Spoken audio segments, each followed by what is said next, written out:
L'état d'urgence a été décrété la semaine passée suite au Covid-19. Les modalités de confinement suscitent l'incompréhension de certains salariés contraints de continuer à aller travailler. Le flou qui en résulte donne lieu à de nombreuses interrogations sur les modes opératoires et la sécurité individuelle ou collective des salariés. Par ailleurs, les règles de distanciation sont difficilement applicables sur certains secteurs. Le gouvernement doit prendre des mesures pour protéger les salariés au travail, pour qu'ils assurent leur mission d'utilité publique et qu'ils ne deviennent pas, à leur tour, des vecteurs de contagion. Bonjour Eric, tu es secrétaire général de l'Union fédérale CFDT des transports urbains et des activités de déchets. Est-ce que tu peux, s'il te plaît, brièvement te présenter ainsi que présenter les différents secteurs de ton union fédérale? Bonjour à toutes et à tous, donc Eric Hugon, secrétaire général de l'Union fédérale des transports urbains et activités du déchet, donc qui comprend les salariés des transports urbains soumis à la convention collective des transports urbains de voyageurs, de province et d'Île-de-France, les salariés de l'EPIC RATP, les salariés des activités du déchet soumis à la convention collective nationale de l'assainissement et de la maintenance industrielle, ainsi que les salariés de la Convention collective nationale des activités du déchet. Bien, alors le président de la République a affirmé que nous étions en guerre. Le Premier ministre a préconisé évidemment le mot d'ordre de confinement, restez chez vous. Cependant, les activités des transports doivent assurer en continuité le ravitaillement. Ils doivent aussi assurer la continuité de services indispensables dans cette crise sanitaire. Et de ce fait, pourrais-tu faire un état des lieux des discussions en cours sur le sujet dans ton secteur?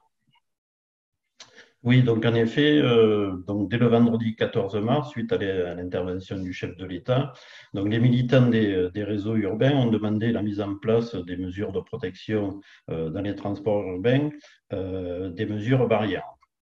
Donc pour arriver à instaurer ces mesures de protection, nous avons dû, dans certains réseaux, utiliser le droit de retrait, intervenir auprès du ministère des Transports, de l'UTP, qui est le syndicat patronal, et aussi directement auprès des groupes de transport. Donc le lundi 16 mars, intervention auprès du ministère pour faire respecter les consignes de distanciation, de fourniture de gel hydroalcoolique, aussi l'arrêt de la vente des titres de transport par les personnels pour éviter le contact avec les clients, et ainsi que le confinement des postes de conduite par la fermeture de la porte avant, et du coup aussi la matérialisation d'une zone de prévention autour de la cabine des conducteurs. Il est important aussi de désinfecter donc les postes de conduite, mais aussi l'intégralité des matériels des véhicules de transport pour faire de la prévention aussi au niveau des clients. Le 17 mars, donc, on est intervenu auprès de l'UTP par courrier pour faire respecter ces mesures.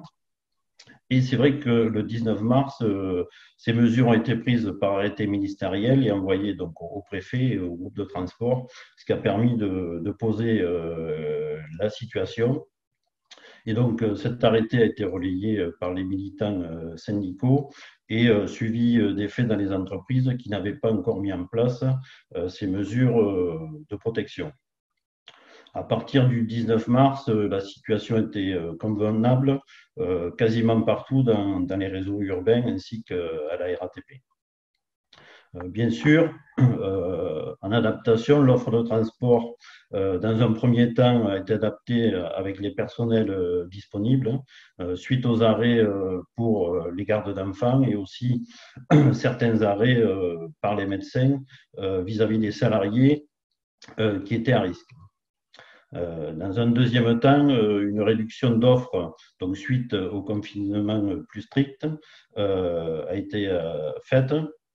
Donc, une offre après pour les besoins cruciaux des salariés qui sont encore en activité, pour les soignants et tous les métiers essentiels à la vie publique, même en ce temps de pandémie.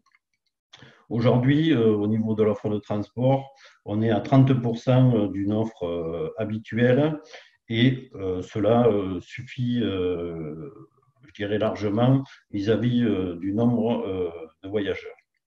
Donc ça, c'est pour la partie transport urbain de voyageurs.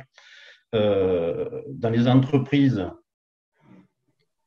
du secteur, donc elles se doivent de mettre les mesures de protection adéquates, comme les gants, les gels hydroalcooliques ou les jerrycans d'eau et du savon liquide dans les véhicules, donc des activités de déchets, voire des masques de protection quand cela est possible. Il faut savoir que les collègues des activités du déchet sont aussi des salariés de première ligne qui manipulent des déchets pouvant être contaminés. Un métier aussi d'utilité publique afin d'assurer le ramassage des ordures ménagères, hospitalières ou autres. Il faut savoir que les collectes ont été réorganisées. Il se fait peu ou pas de collecte sélective. Ça a été regroupé afin de faciliter la collecte.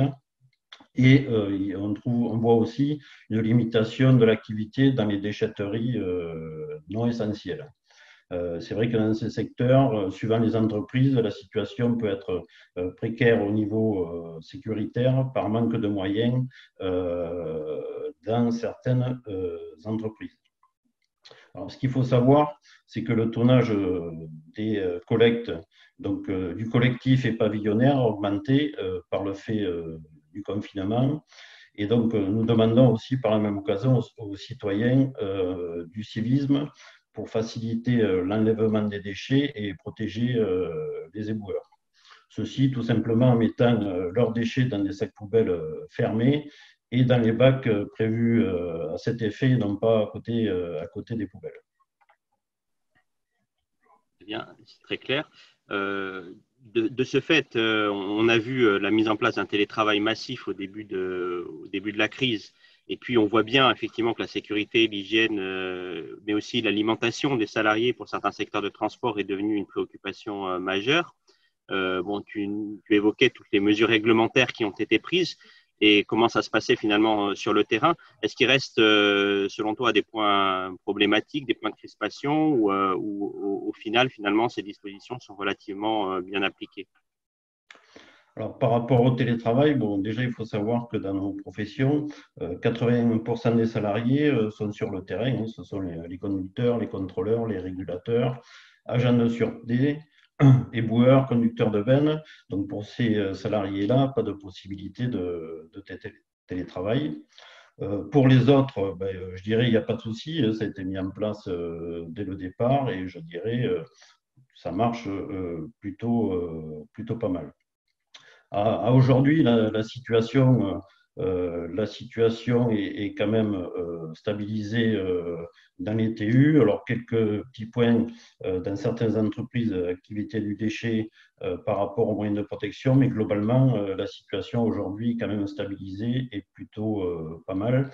Et il peut y avoir des petits problèmes ça et là, mais on intervient soit nous, soit les délégués syndicaux, en lien soit avec le syndicat patronal, les groupes de transport ou dans les cas importants auprès du ministère des Transports. Mais globalement, ça se passe plutôt pas mal, quoi, malgré les circonstances. Oui, ça a été un des mots d'ordre de la CFDT de défendre la sécurité des salariés du transport qui sont des fantassins en opération sur le terrain et de considérer qu'elle devait être renforcée, prise en considération, mieux régulée et ça a donné lieu aux mesures que tu évoquais. Est-ce qu'il y a également du dialogue paritaire régulier dans les entreprises, dans la branche? Tu l'évoquais au préalable à ces mesures, mais est-ce que ça se poursuit encore aujourd'hui? Oui, alors globalement, donc de fait, ça continue, je dirais, à tous les niveaux. Dans les entreprises, en lien avec les délégués syndicaux, pour les responsables SG, SGA au niveau des groupes de transport qui font aussi le lien des secrétaires généraux adjoints par région pour cibler les difficultés. Donc, c'est vrai que entre les délégués syndicaux, les interventions auprès des groupes de transport ou des entreprises et des activités du déchet, globalement, je dirais que ça se passe pas mal, étant donné que voilà, on arrive à une situation pour l'instant qui est globalement acceptable. Oui, on peut dire que que le dialogue social se passe bien. Il nous a fallu quand même taper du poing sur la table à certains moments, dans certains cas, alors plutôt certains cas précis dans certaines entreprises.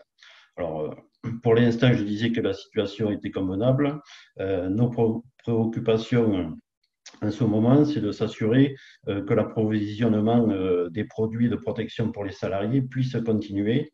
Parce que du coup, on voit poindre, ça et là, des petits soucis d'approvisionnement, alors pour l'instant, qui peuvent être réglés par la solidarité entre entreprises et ou administrations qui peuvent, ceux qui ont un peu de stock donnent aux autres, mais on ne voudrait pas voir arriver, un peu à l'image des masques, une pénurie de moyens de protection, notamment gel hydroalcoolique, qui est important dans nos métiers. Merci beaucoup, Eric. Pour terminer, quel message souhaiterais-tu porter à l'ensemble des salariés de ton secteur? Nous demandons aux collègues de se protéger, de penser à eux et à leurs familles dans cette crise sanitaire sans précédent, qui laissera forcément des traces et des séquelles importantes sanitaires, mais aussi financières. Sur le côté financier, et notamment sur l'activité partielle, donc nous essayons de négocier dans les entreprises, et ceci a pu se faire dans certains réseaux urbains, lors de la demande de mise en place de l'activité partielle, avec donc une rémunération maintenue à 100%. Donc, ça commence à se faire, mais c'est une négociation difficile puisque du coup, elle comprend donc les militants syndicaux locaux, elle comprend les entreprises, mais aussi les autorités organisatrices qui financent soit l'offre de transport, soit la collecte des déchets. Donc, et les partenaires, que ce soit les entreprises ou les autorités organisatrices, ont tendance à se renvoyer la balle. Mais nous y veillons, nous y travaillons déjà avec des résultats concrets, et au fur et à mesure de la mise en activité partielle, nous faisons ce que nous pouvons, et c'est vrai que pour l'instant, on a eu des résultats concluants sur ce point-là. Et globalement, on dit aux collègues de prendre soin d'eux. On reste à leur entière disposition et nous suivons de près l'évolution de la situation pour s'adapter au mieux. Et bien sûr, encore une fois, prenez soin de vous et restons solidaires. Merci beaucoup, Eric, et bon courage. Merci à vous. Merci.